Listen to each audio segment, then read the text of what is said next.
অন্য রাজ্যে পশ্চিমবঙ্গের পরিযায়ী শ্রমিকরা বাংলা কথা বললেই তাদের আটক করে কোনো নির্দিষ্ট প্রক্রিয়া না মেনে বাংলাদেশে পাঠিয়ে দেওয়া হচ্ছে, এমনটাই অভিযোগ নিয়ে সুপ্রিম কোর্টের দ্বারস্থ পশ্চিমবঙ্গ পরিযায়ী শ্রমিক উন্নয়ন বোর্ড। শুক্রবার সেই মামলার শুনানি চলাকালীন বিচারপতি সূর্যকান্ত, বিচারপতি জয়মাল্য বাগচি, বিচারপতি বিপুল এম পাঞ্চুলি, 3 বিচারপতির বেঞ্চ। প্রশান্ত ভূষণ আবেদনকারীর আইনজীবী। একটা আতঙ্কের পরিস্থিতি সৃষ্টি করা হচ্ছে। বাংলা বললেই বিভিন্ন রাজ্য থেকে পরিযায়ী শ্রমিকদের আটক করা হচ্ছে, পুশব্যাক করে বাংলাদেশে পাঠিয়ে দেওয়া হচ্ছে।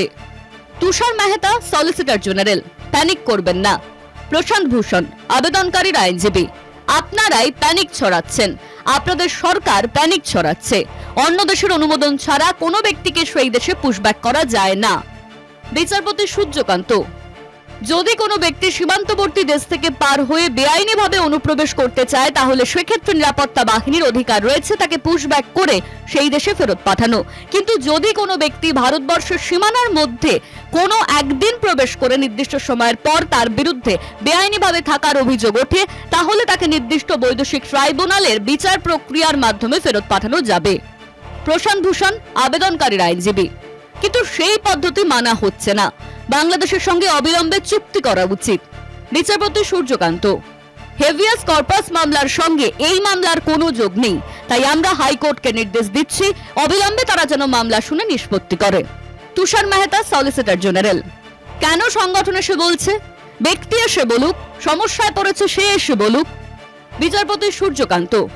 সকল মানুষের পক্ষে কি সম্ভব আদালতের দ্বারস্থ হওয়া? তুষার মেহতা, সলিসিটর জেনারেল। এর জন্য লিগ্যাল এইডস আছে। এমনকি আমেরিকাতেও যাতে প্রতিটি মানুষ আদালতের দ্বারস্থ হতে পারে তার জন্য এই একই ব্যবস্থা রয়েছে। বিচারপতি Joymalya Bagchi. Mister solicitor general, তাহলে কি আপনারা চাইছেন এখানেও আমেরিকার সংস্কৃতি প্রতিষ্ঠিত হোক? তুষার মেহতা, সলিসিটর জেনারেল। একেবারেই না। অবৈধ অনুপ্রবেশকারীদের বিরুদ্ধে ব্যবস্থা নেবেই কেন্দ্র। বিচারপতি জয়মাল্য বাগচি। আমাদের একটা জিনিস মাথায় রাখতে হবে, বাংলাদেশের সঙ্গে পশ্চিমবঙ্গের একটা সাংস্কৃতিক যোগ রয়েছে। অবশ্যই আমাদের দেশের মানুষের জন্য দেশের সম্পদ সংরক্ষণ করা জরুরি, কিন্তু এই বিষয়টিও মাথায় রাখা প্রয়োজন।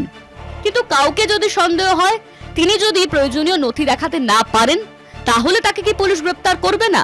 বিচারপতি সূর্যকান্ত। কলকাতা হাইকোর্টে সোনালী বিবির মামলা 10 সেপ্টেম্বর পর্যন্ত শুনানির উপর স্থগিতাদেশ দিয়েছিল। সেই মামলা হাইকোর্টকে অবিলম্বে শুনানি করে নিষ্পত্তি করতে হবে। সুপ্রিম কোর্টের মামলার বিষয়কে কেন্দ্র করে তার মতামত জানাতে হবে। 11 সেপ্টেম্বর মামলার পরবর্তী শুনানি। আইনজীবী মহলের মতে বিচারপতি জয়মাল্য বাগচির মন্তব্য যথেষ্ট তাৎপর্যপূর্ণ। পাশাপাশি এদিনের সুপ্রিম কোর্টের মন্তব্য এটাই প্রমাণ করে ভারতবর্ষের অনুপ্রবেশকারীদের নির্দিষ্ট ট্রাইব্যুনালের বিচার প্রক্রিয়া ছাড়া বা উপযুক্ত প্রামাণ্য নথি ছাড়া পুশব্যাক করা যায় না। কলকাতা টিভি।